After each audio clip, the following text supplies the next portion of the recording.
नमस्कार।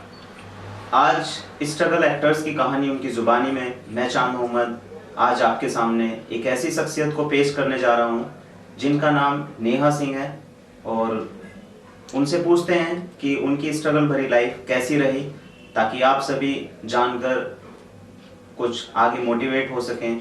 तो जानते हैं। जी मैम, सबसे पहले आप दर्शकों को अपना नाम, अपने बारे में बताएंगे। नमस्कार, मैं नेहा सिंह।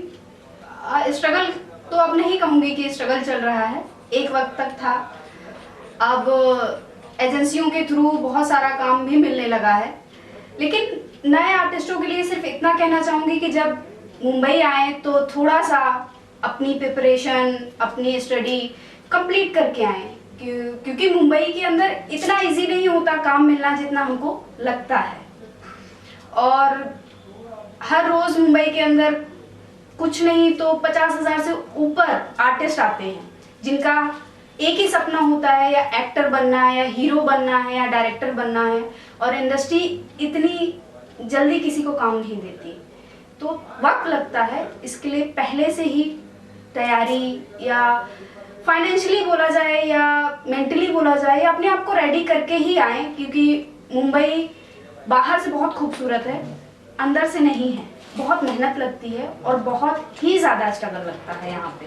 अच्छा, जैसे मैम आपने अभी जैसे बताया हमारे दर्शकों को कि पहले से प्रिपेयर होके आना है, और 2-3 सवाल आपने इसमें कुछ जोड़ दिए हैं। तो मैं सबसे पहले दर्शकों आपको बताना चाहूँगा, हम मैम से पूछना चाहते हैं कि किस तरह की एजेंसीज मतलब काम देती हैं, ताकि हमारे जो न्यू कमर्स हैं जो एक्टिंग में आना चाहते हैं, तो उनको भी पता लगे कि किस तरह की एजेंसीज जो काम देती हैं। तो उन एजेंसीज के बारे में आप कुछ दर्शकों को बताएंगे। जैसे मैं कुछ ज़्यादा तो नहीं जानती कुछ खास एजेंसियों के बारे में। मैं रमा कास्टिंग के थ्रू बहुत सारे काम किए हैं, तो मैं उनके बारे में जानती हूँ। और बहुत सारे हैं, प्रोडक्शन हाउस हैं। तो मैं ये नहीं कहूँगी कि आप मतलब हर एजेंसी सही होती है, हर एक चीज़ के बारे में आप जाने, वहाँ जाके चेक करें, क्योंकि यहाँ जितना दिखता है उतना होता भी नहीं है। तो बहुत सारी चीज़ें हैं। और एजेंसी का मतलब ये होता है जहाँ से कास्ट किए जाते हैं आर्टिस्ट, क्योंकि main production house mostly cast नहीं करता है, हमेशा एजेंसियों के थ्रू ही कास्टिंग होती है, जहाँ पे हम लोग ऑडिशन देने जाते हैं। तो एजेंसी का मतलब यही होता है जहाँ से हमारे ऑडिशंस होते हैं और हमें आगे के लिए रेफर किया जाता है। अच्छा मैम, आप दर्शकों को बताएंगे कि आप जैसे कह रहे हैं कि पहले स्ट्रगल था आपकी लाइफ में, अब नहीं रहा, मतलब अब आपको काम मिलने लगा है। तो आपको कितना साल, मतलब कितने साल हो गए आपको इंडस्ट्री में आए हुए? मुझे अगर देखा जाए तो मुझे वैसे 4 साल हो चुके हैं इंडस्ट्री में। मैं 2017 में आई थी, और हाँ, अराउंड 4 साल हो चुके हैं। और मेरे 4 साल के स्ट्रगल में अब जाके मुझे ऐसा लगता है कि मैंने जितनी मेहनत की है या जितना स्ट्रगल किया है उसका बेनिफिट मिलने लगा है। अच्छा मैम, जैसे आपने बताया कि 4 साल आपको आए हुए हो गए, तो जैसे आपने अभी दर्शकों को बताया कि तैयारी करके आना चाहिए, तो आपकी क्या तैयारी रही थी इससे पहले? जी नेहा जी, मैं आपसे पूछना चाहता हूँ कि जैसे आपने दर्शकों को अभी बताया है कि तैयारी करके आना चाहिए, तो आपको 4 साल हो गए इंडस्ट्री में आए हुए, तो आपने कितनी प्रिपरेशन पहले करी, कितने साल पहले अपना तैयारी शुरू करी एक्टिंग लाइन में आने के लिए, और क्या क्या तैयारी करी, थोड़ा सा दर्शकों को आप बताएंगे। मैंने कॉलेज टाइम से ही एक्टिंग फील्ड में जाना चाहती थी। तो मैं बहुत छोटे से शहर से बिलोंग करती हूँ जहाँ पे एक्टिंग को लेके ऐसा कोई कॉलेज या इंस्टीट्यूट नहीं था। कौन सा शहर है मैम आपका? वैसे बेसिकली मैं फिरोजाबाद से हूँ, तो वहाँ पे अभी काफ़ी सारी ऐसी चीज़ें हैं, एक्टिंग क्लासेस हैं और डांसिंग क्लासेस हैं। बट जब मैं स्टार्ट की थी उस टाइम पे ऐसा कुछ खास था नहीं फिरोजाबाद के अंदर, और खासकर गर्ल्स के लिए थोड़ा सा परमिशन नहीं होती एक्टिंग को लेके। तो मैं वो एक्टिंग जो जितनी भी सीखी या जो भी तैयारी की वो मैं दिल्ली जाके की। वहाँ पे मैंने इंस्टीट्यूट ज्वाइन किया और अराउंड 2 साल मैंने वहाँ की क्लासेस ली। उसके बाद फिर मैं मुंबई आई। उसके बाद यहाँ पे भी आके मैंने थिएटर वगैरह किया है, और उसके बहुत सारी चीज़ें रही हैं, वर्कशॉप वगैरह ली हैं, बहुत सारे स्टूडेंट वगैरह के साथ में मैंने थिएटर वगैरह ज्वाइन किया और सिंपल सी बात है कि आप जितना ज़्यादा इसमें तैयारियां करोगे उतना ज़्यादा आगे आपके लिए हेल्प रहेगी। वो कहते हैं ना कि जो एक कहावत है कि जो युद्ध से पहले जो पसीना बहा लेता है वो युद्ध में उसे ज़्यादा खून बहाने की ज़रूरत नहीं पड़ती। कुछ वैसा ही है कि आप इस फील्ड में उतरने से पहले जितनी मेहनत कर लेंगे उतनी ही कम मेहनत आपको इस फील्ड में करनी होगी। देखो दर्शकों, मैं आपको बताना चाहता हूं कि मैम ने जिस तरीके से भी बताया कि वो फिरोजाबाद शहर में से बिलोंग करती हैं और वहाँ इन्हें इतनी अपॉर्चुनिटी नहीं मिली, क्योंकि गांव में एक लड़की के लिए मतलब सारा struggle, dance class, acting class, फिर घर वाले, मतलब बहुत सारी दिक्कतें आती हैं, जिसके लिए मैम ने दिल्ली स्ट्रगल स्टार्ट किया, वहाँ पे थिएटर वगैरह किया। तो दिल्ली में आपने कितना वक्त दिया अपनी एक्टिंग को? मैंने दिल्ली में अराउंड 2 साल दिए हैं। 2 साल? 2 साल मैंने इंस्टीट्यूट किया और वहाँ भी थिएटर किया। उसके बाद फिर घर वालों को थोड़ा सा कन्विंस किया कि अभी मैं जा सकती हूँ मुंबई, तो फिर पेरेंट्स ने अलाउ किया कि हाँ ठीक है आप जाओ और देखो क्या होता है। यहाँ आने के बाद मुझे लगा कि चलो मैंने 2 साल तैयारी की है तो मुझे काम मिल जाएगा, बट ऐसा कुछ हुआ नहीं। यहाँ आने के बाद पता चला कि बहुत सारे आर्टिस्ट हैं जो स्ट्रगल कर रहे हैं, तो फिर धीरे धीरे मैंने थिएटर वगैरह यहाँ ज्वाइन करना स्टार्ट किया, लोगों से मिलना स्टार्ट किया, ऑडिशन देने स्टार्ट किए। तो स्टार्टिंग में तो वक्त नहीं बोलूँगी कि मिला, बट ठीक है अभी पहले से बेटर है, अब काम मिलना स्टार्ट हो गया है, बहुत सारी चीजें। वैसे भी आपने 4 साल दिए, मैम ने 4 साल दे दिए हैं, तो 4 साल में कुछ ना कुछ तो अपॉर्चुनिटी मिलेगी, जाहिर सी बात है।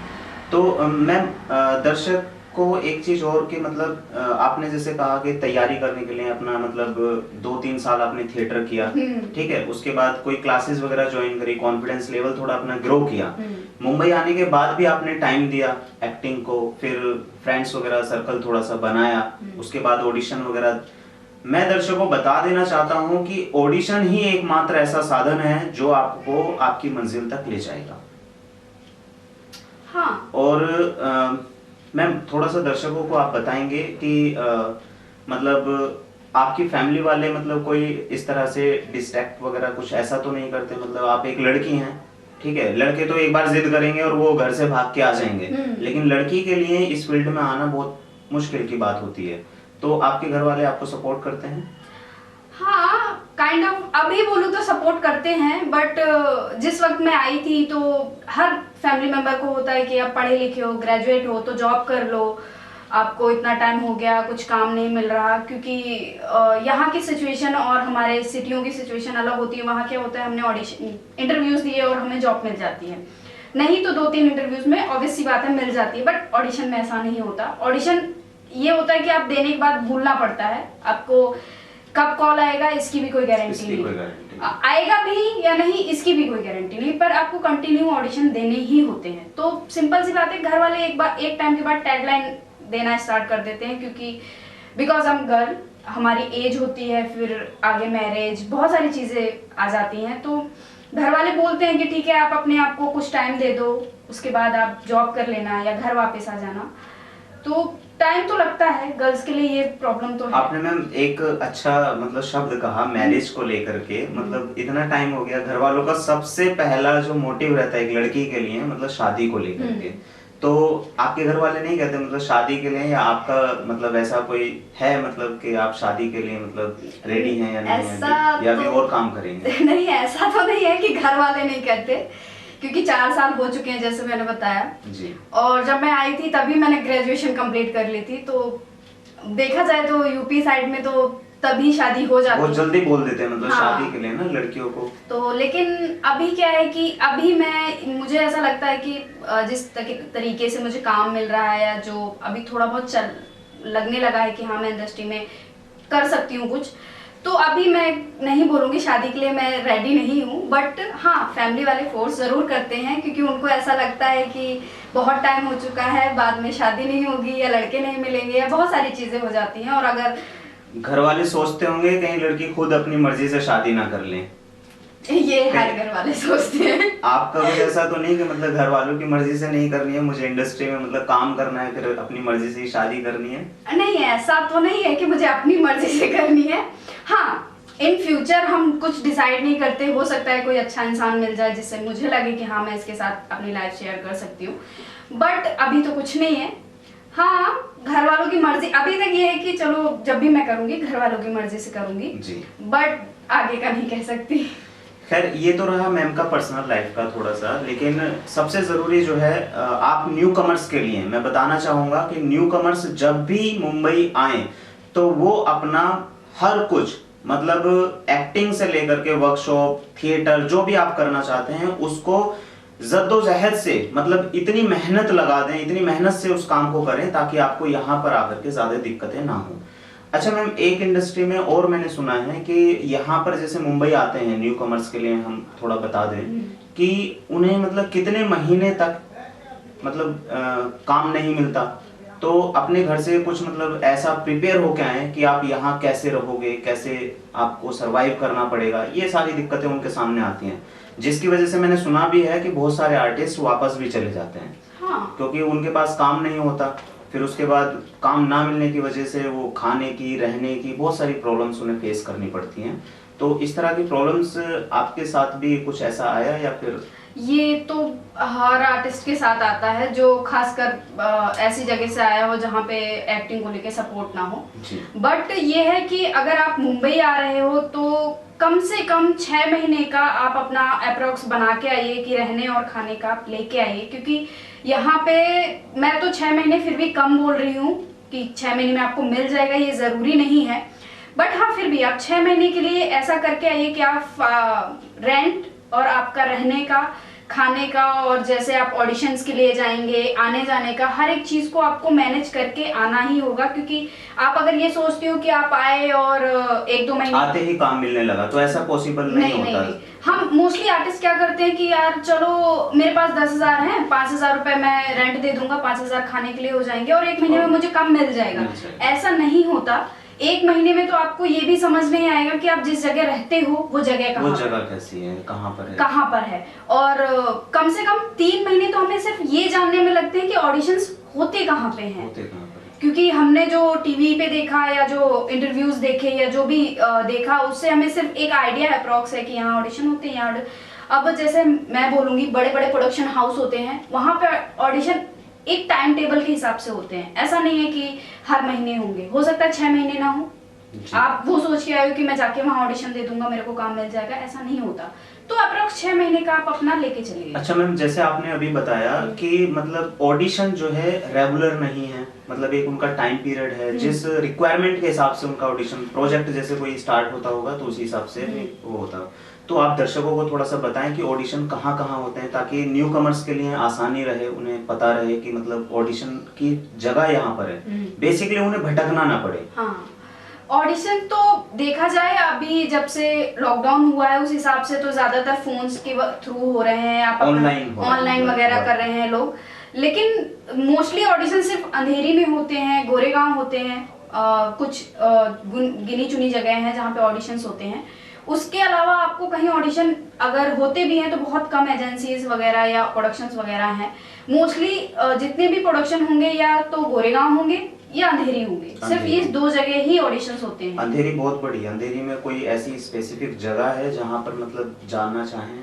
मैं ये नहीं जानती। मैं मोस्टली एक एरिया है, ये सब टीवी करके है या फिल्म, ये क्या बोलते हैं उसको, लक्ष्मी इंडस्ट्रियस्ट है, मैं उस जगह पे ज्यादा ऑडिशंस वगैरह दिए हैं क्योंकि मोस्टली वहाँ पे प्रोडक्शन हाउस ज्यादा हैं। और एक महाड़ा भी, हाँ महाड़ा है, वो उसमें मोस्टली आपको एजेंसीज मिलेंगी और 1-2 प्रोडक्शन हाउस भी हैं।